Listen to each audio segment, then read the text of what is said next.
রাক্ষস গল্পে আমি আসলে অ্যান্টাগনিস্টের পার্ট করছি। আমি সবসময় চেষ্টা করি নানা রকম চরিত্র করার জন্য। আমার সাথে আমার খুব ভালো কেমিস্ট্রি, খুবই ভালো একজন অ্যাক্টর। গল্প চরিত্র সম্পর্কে এখনো একটু আমি বলতে একটু সংকোচ বোধই করছি, কারণ সিনেমা হলে সিনেমা দেখছেন এখনো দর্শক, অনেক দর্শক এখনো দেখেননি। আমি শুধু এটুকুই বলতে পারি, রাক্ষস গল্পে আমি আসলে অ্যান্টাগনিস্টের পার্ট করছি। বাকিটা আসলে দর্শক হলে এসে আমাকে একটু আবিষ্কার করুক, আমি মনে হয় যে দর্শক সেটা এনজয় করবে হলে। প্রথম কথা হচ্ছে, এটার অ্যান্সার হচ্ছে যে ডিরেক্টর অ্যান্ড প্রডিউসার ডিসাইড করেন যে কোন কাকে কোন চরিত্র করাবেন। এটা হচ্ছে number one criteria. Second criteria হচ্ছে যে আমি সবসময় চেষ্টা করি নানা রকম চরিত্র করার জন্য, এবং যে গল্পটা আমার পছন্দ হয়, যে গল্পের চরিত্রটা আমার পছন্দ হয়, সেইটাতে আমি যুক্ত হওয়ার চেষ্টা করি।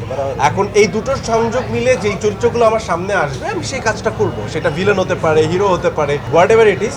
গল্প হতে হবে ভালো, আর আমার চরিত্রটা ভালো হতে হবে। আই থিঙ্ক এইভাবেই আগায় যাবো সামনে। সবার প্রথমে আসলে মেহেদী হাসান হৃদয়, সেটা একটা বড় কারণ সে অলরেডি প্রুভেন কমার্শিয়াল কাজ করার জন্য। আমিও কমার্শিয়াল সিনেমা করার জন্য আসলে মুখিয়েছিলাম এবং ভালো একটা সুযোগের অপেক্ষায় ছিলাম। স্যান্ডেলিনা সো, রূপচর্চায় আভিজাত্য। সেইটা হৃদয় আমাকে সুযোগ করে দিয়েছেন এই সিনেমাটা করে দেওয়ার জন্য। এর আগে আমি কমার্শিয়াল সিনেমা করেছি মুসাফির নামে, তো সেখানেও একটা অ্যান্টাগনিস্টের কাজ করেছিলাম।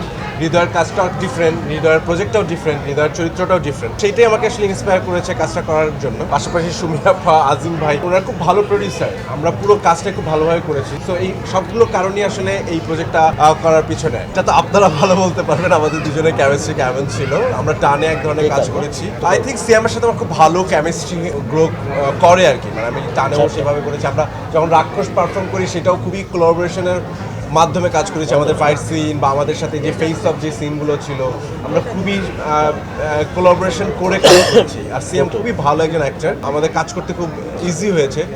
পাশাপাশি আমাদের ডিরেক্টর আমাদের সাথে ছিলেন।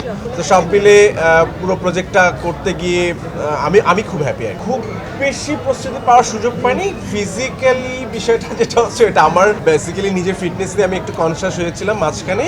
সো পাশাপাশি এই প্রজেক্টটা চলে আসে, সো দুটোর কম্বিনেশন হয়ে যায় আর কি। যে ক্যারেক্টারের জন্য কি কি দরকার মেহেদী আমাকে জানায় এবং সেই অনুযায়ী লুক সেট করে।